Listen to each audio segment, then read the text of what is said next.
প্রমত্তা পদ্মা জয় করে সেতু তার গৌরবের জানান দিয়েছে অনেক আগেই। উদ্বোধনের অপেক্ষায় কেবল প্রহর গোনা হচ্ছিল। সেই অপেক্ষার পালাও শেষ হলো। প্রধানমন্ত্রী শেখ হাসিনার হাতে ইতিহাস রচিত হলো বাঙালির অনন্য সাহসিকতার।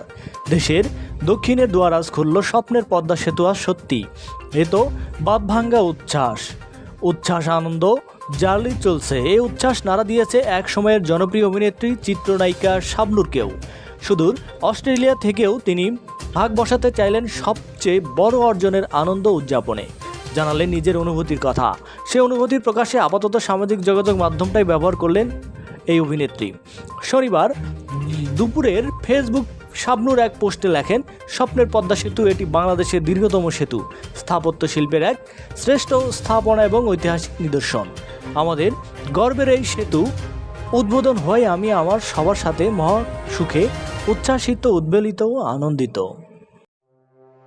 প্রিয় দর্শক মণ্ডলী, একটি কথা না বললেই নয়, আমাদের চ্যানেলের সমস্ত ভিডিও শুধুমাত্র বিনোদনের জন্য। বিভিন্ন সময় রূপকর্তে শিল্পী কলাকৌশলীদের ছবি ব্যবহার করা হয়। এটা সবাই বিনোদন হিসেবে গ্রহণ করবেন। ধন্যবাদ।